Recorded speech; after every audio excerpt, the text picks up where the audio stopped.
Hello, loyal fans. As you're no doubt aware by now, this is a Warhammer channel. It has been for a while, and probably the most important news release in the last 4 years for a bunch of people, including me, is the announcement from Games Workshop that they're going to bring back Warhammer, the old world, in some way, shape, or form in a few years' time. And they were hinting at square bases, so we're all giddishly excited right now, and hoping they don't royally screw this one up.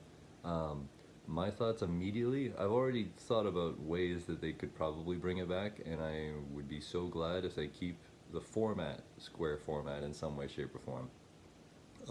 I thought that the most obvious thing for them to do is just use the circular bases that the models are on now, and then add templates, movement trays that are square or regimented, at least for certain models. And that would make sense. You could even keep some of them circle based, like skirmishers, because then they can't be flank charged anyways. And then there would, they could make rules like that. The problem is some of the, some of the circular bases are just going to be huge. They were already, you can argue if they were too big, because you can also argue that for some of the models, the square bases that they used to be on, like the old models, were too small.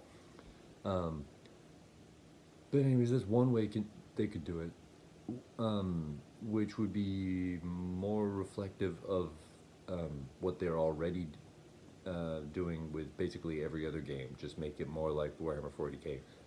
Like they had 40k, then they made Age of Sigmar as a simple version of 40k, and then they recreate like 8th edition of 40k, maybe ninth now, is just an even simpler version of Age of. No, it's not. It's not simpler than Age of Sigmar, but it's like following in that vein, and they're just going for the simple and the simple and the simple, simpler.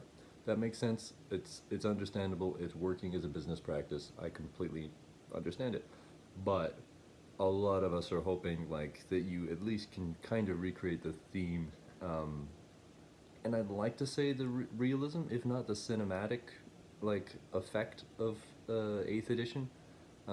Also 6th edition, also all of those, because they're never perfect.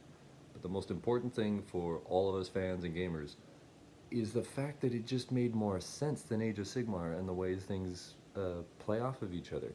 They're competitive in Age of Sigmar. There's a meta for it, and the meta keeps changing with all these rule books that we have to keep buying and blah blah blah. That's great. Um, you can make your ninth edition or whatever you're gonna call this, the old world Warhammer, um, more like Age of Sigmar if you want, and I don't think it's a good idea, and I don't think it will stand the test of time as much. This time, when you're making a game, and you have so much to go from, of what 30 plus years of experience building this game, not just um, the computer games, the books, the whole setting. It's not just that. You're trying to recreate everything you've made, and you have so much source material. You can finally do it right. Of course, every time you're going to think that, with every new rule set, and you're probably going to screw this one up again. Um, but anyways, there's two ways of doing this. One, obviously, is just go off of Age of Sigmar and make this as simple a game as possible.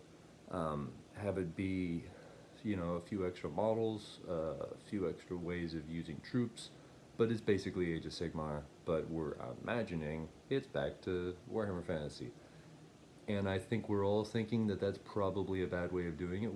We might be able to get behind it if you do a really good job of it. Let's face it. Um, but what I really hope you do with the rules, which it sounds like you haven't done yet or really thought enough of, and is just the beginning stages, is actually make a simplified version of 8th edition Warhammer. You can make it of 6th edition, but I think they're basically kind of the same. I like 8th edition because it was streamlined a little bit better. It still had a lot of rules issues, and you will have to simplify all of them. Um, but I think it's possible, and I think some fans will think it's possible as well. And here are a few of the best examples for reasons to stick with square bases, or at least regiment square bases, even if you want to keep the circles within that.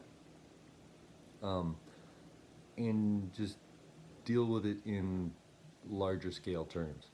Um, magic. Magic is one big thing that gets like really complicated and convoluted, and you've, as a company, have been trying to get away from it since forever, basically, at least since 5th edition.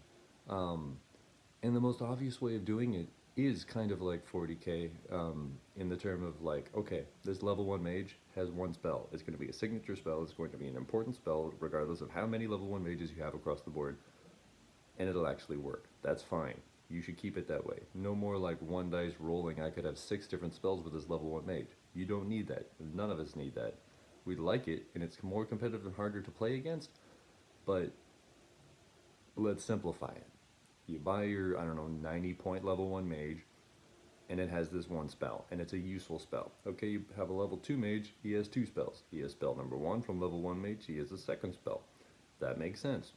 Maybe it's easier for him to cast both of those spells, slightly. That also makes sense. Um, Level 3 mage, if you have one, you could cut the level 3, because who really uses a level 3 mage? And just have a 4th level 4 mage, who has 4 spells. And that's all the spells in the lore. That makes perfect sense. If you want to have like dark elves like have the extra spell in the lore, so the level 1 mage would have normal spell and an extra spell. High elves would also have drain magic, like that kind of thing with certain lores. Okay, fine. Like those magic users are supposed to be more powerful, so they have an extra spell. Fine, and it's semi-useful. Whatever. That simplifies things a lot for all the girlfriends I've tried to explain this to.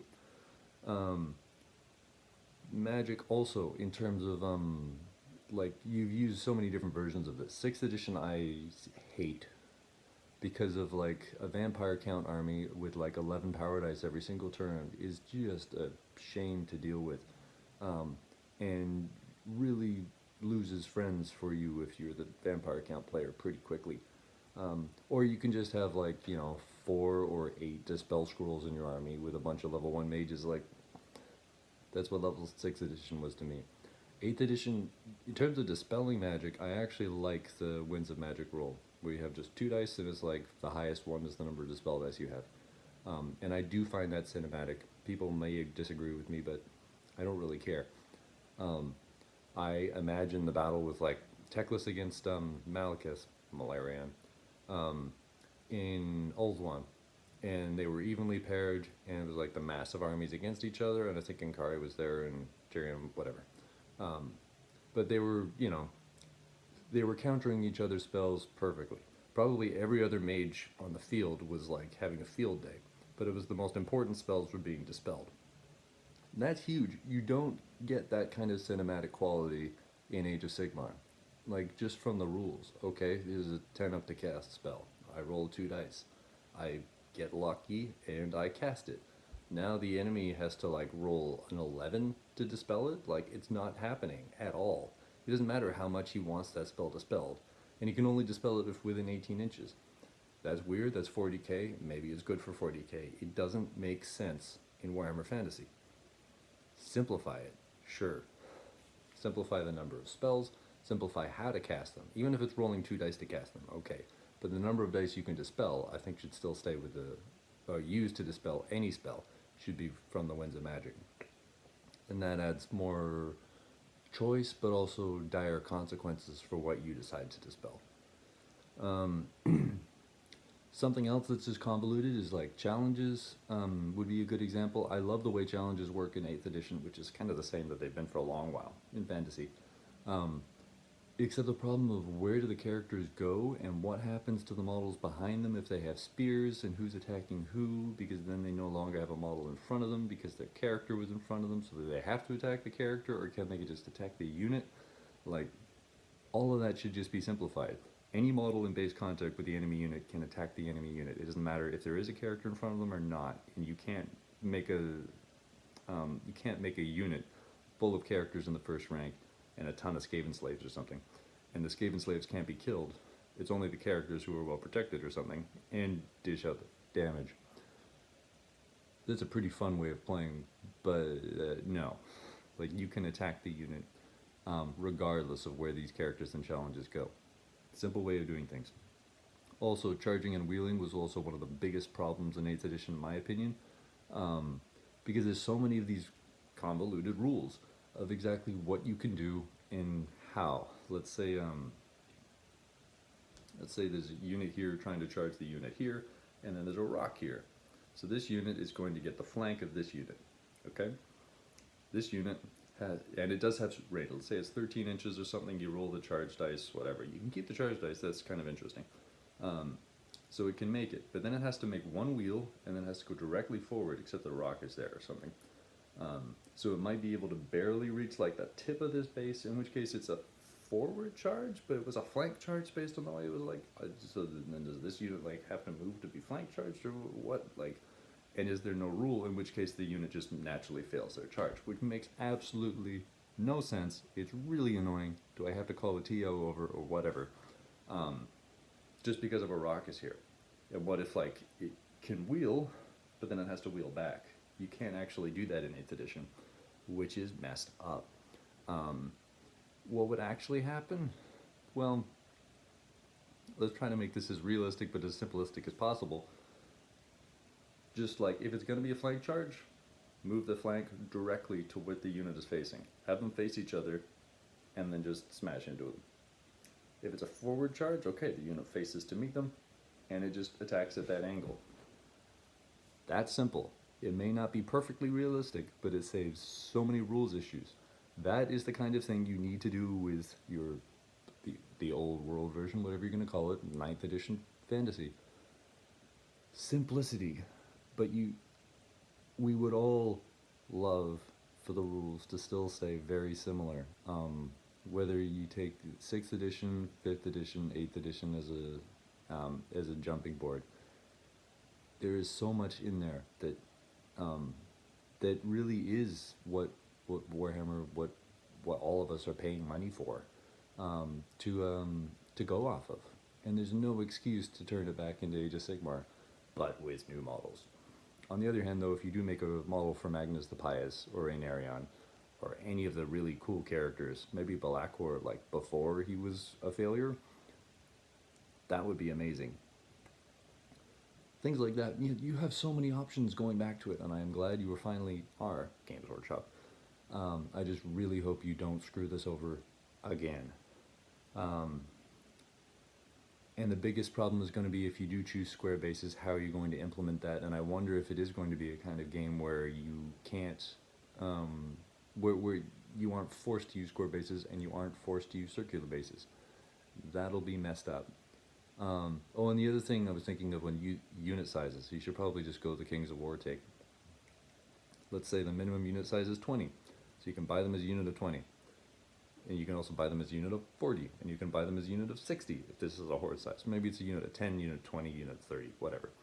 But those are your unit options. That's the size. You can't buy 19 models. You can't buy 27 models.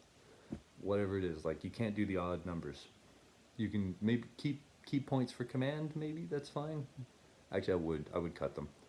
Cut the points for command. Keep all the command options free, the same way as Age of Sigmar, because that simplifies it more.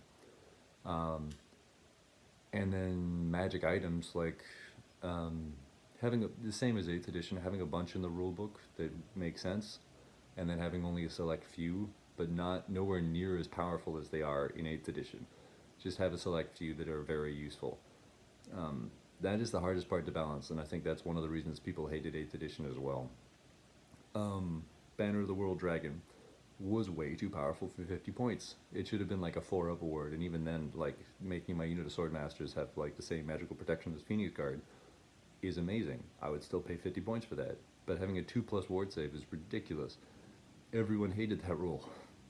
High Elves loved it. Things like that have to be toned down. If you want to keep magic items like that, that's fine. But that's up to you. So anyways, thank you for watching. Those are my immediate thoughts after hearing the announcement about an hour ago. I really hope Games Workshop doesn't screw this up, and I hope they're listening. Thank you.